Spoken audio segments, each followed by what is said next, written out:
ಮೂಡಾ ಮತ್ತು ವಾಲ್ಮೀಕಿ ನಿಗಮ ಅಭಿವೃದ್ಧಿ ಮಂಡಳಿಯಲ್ಲಿ ಆದಂತ ಭ್ರಷ್ಟಾಚಾರದ ವಿಚಾರದಲ್ಲಿ ಕಾಂಗ್ರೆಸ್ನವರು ಇವತ್ತು ಸುದ್ದಿಗೋಷ್ಠಿಯನ್ನ ಮಾಡಿ ಮಾತನಾಡ್ತಾ ಇದ್ದಾರೆ. ನೇರವಾಗಿ ಕೇಂದ್ರ ಸರ್ಕಾರವನ್ನ ತರಾಟೆಗೆ ತೆಗೆದುಕೊಳ್ತಾ ಇದ್ದಾರೆ. ಅಧಿವೇಶನದಲ್ಲಿ ಹೋರಾಟಕ್ಕೆ ಬಿಜೆಪಿ ಜೆಡಿಎಸ್ ಸಿದ್ಧತೆ ಮಾಡಿಕೊಳ್ತಾ ಇದೆ.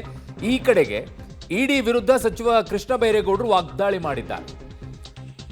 ಜಾರಿ ನಿರ್ದೇಶನಾಲಯ ಪವರ್ ನಿಮಗೆ ಗೊತ್ತಿಲ್ಲ, ಸರ್ಕಾರದ ಉನ್ನತ ಸ್ಥಾನದಲ್ಲಿ ಇರುವವರ ಹೆಸರು ಹೇಳಿ ನಿಮ್ಮನ್ನ ಬಚಾವ್ ಮಾಡ್ತೀವಿ ಅಂತ ಇಡಿ ಒತ್ತಡ ಹೇರ್ತಾ ಇದೆ ಅಂತೆ.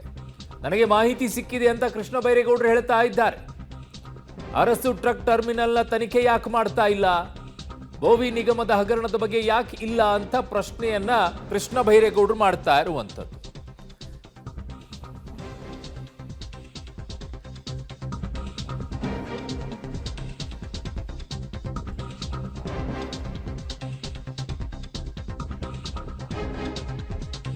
ಸೊ ಕೃಷ್ಣ ಬೈರೇಗೌಡರು ಕೇಳ್ತಾ ಇದ್ದಾರೆ, ಬೇರೆ ವಿಚಾರಗಳಲ್ಲಿ ಯಾಕೆ ತನಿಖೆ ಮಾಡ್ತಾ ಇಲ್ಲ ಇವರು, ಇದರಲ್ಲಿ ಮಾತ್ರ ಯಾಕೆ ತನಿಖೆ ಮಾಡ್ತಾ ಇದ್ದಾರೆ ಅಂದ್ರೆ ಇದು ದುರುದ್ದೇಶಪೂರ್ವಕವಾಗಿ ಕೆಲವುದ್ರ ಮೇಲೆ ಮಾತ್ರ ಈ ತರ ಇಡಿ ದಾಳಿಯನ್ನ ಮಾಡ್ತಾ ಇರುವಂತದ್ದು ಅಂತ ಕೃಷ್ಣ ಬೈರೇಗೌಡರು ಸುದ್ದಿಗೋಷ್ಠಿಯನ್ನ ಮಾಡಿ ವಾಗ್ದಾಳಿನ ನಡೆಸಿದ್ದಾರೆ.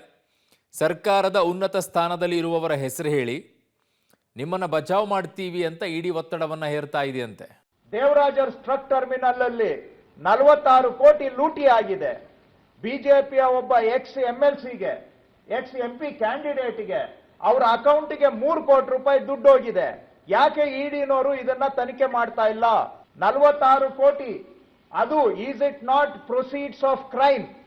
ಇಡಿನವರು ಹೇಳ್ತಾರೆ ಇಲ್ಲಿ ಯಾಕೆ ಬಂದಿದ್ದೀರಿ ಅಂದ್ರೆ wherever there is proceeds of crime involved we have a authority to enter ಅಂತ ಹೇಳ್ತಾರೆ. ದೇವರಾಜರ ಟ್ರಕ್ ಟರ್ಮಿನಲ್ ಅಲ್ಲಿ ಹಣ ಲೂಟಿ ಆಗಿದೆಯಲ್ಲ, ಆ ಲೂಟಿ ಹಗರಣದ ಲಾಭಾಂಶ ಅಲ್ಲವಾ? ಅಲ್ಲಿ ಯಾಕೆ ಇಡಿನವರು ತನಿಖೆ ಮಾಡ್ತಾ ಇಲ್ಲ? ಆ ದುಡ್ಡು ಯಾವ ಎಲೆಕ್ಷನ್ಗೆ ಹೋಗಿದೆ ಅಂತ ಯಾಕೆ ಟ್ರೇಲ್ ಮಾಡ್ತಾ ಇಲ್ಲ? ಬೋವಿ ನಿಗಮದಲ್ಲಿ ಹಗರಣ ಆಗಿದೆ, ಅಲ್ಲಿ ಯಾಕೆ ಇಡಿನವರು ತನಿಖೆ ಮಾಡ್ತಾ ಇಲ್ಲ? ತಾಂಡಾ ಅಭಿವೃದ್ಧಿ ನಿಗಮದಲ್ಲಿ ಹಗರಣ ಆಗಿದೆ, ಅಲ್ಲಿ ಯಾಕೆ ತನಿಖೆ ಮಾಡ್ತಾ ಇಲ್ಲ? ವಾಲ್ಮೀಕಿ ನಿಗಮದಲ್ಲಿ ನಡೆದಿರುವಂತಹ ಸ್ವರೂಪದ ಹಗರಣ ಹಿಂದೆ ಅಂಬೇಡ್ಕರ್ ನಿಗಮದಲ್ಲೂ ಕೂಡ ನಡೆದಿದೆ, ಅದನ್ನ ಯಾಕೆ ಇಡಿನವರು ತನಿಖೆ ಮಾಡ್ತಾ ಇಲ್ಲ? ಕೋವಿಡ್ ಸಂದರ್ಭದಲ್ಲಿ ಹೆಣಗಳು ಬೀಳ್ತಾ ಇದ್ರೆ ಆ ಹೆಣಗಳ ಮೇಲೆ ಹಣ ಮಾಡ್ತಾ ಇದ್ರಲ್ಲ, ಅದನ್ನ ಯಾಕೆ ಇಡಿನವರು ತನಿಖೆ ಮಾಡ್ತಾ ಇಲ್ಲ? ಅದು ಪ್ರೊಸೀಡ್ಸ್ ಆಫ್ ಕ್ರೈಮ್ ಅಲ್ವಾ? ವಾಲ್ಮೀಕಿ ನಿಗಮದ್ದು ಒಂದು ಮಾತ್ರ ಪ್ರೊಸೀಡ್ಸ್ ಆಫ್ ಕ್ರೈಮ್ ಅಂತ ಜಸ್ಟಿಫೈ ಮಾಡ್ತಾ ಇದ್ದಾರೆ. ಹಾಗಾಗಿ ಇದನ್ನೇ ಆಧಾರವಾಗಿ ಇಟ್ಕೊಂಡು ಸುಪ್ರೀಂ ಕೋರ್ಟ್ನವರು ಕೂಡ ಹೇಳಿದ್ದಾರೆ. ಇದು ಬರೀ ನಾನು ಹೇಳ್ತಾ ಇರೋದಲ್ಲ, ಇಡಿ ಅವರ ಕಾರ್ಯತಂತ್ರ ಬಹಳ ಆರ್ಬಿಟ್ರರಿ ಆಗಿದೆ.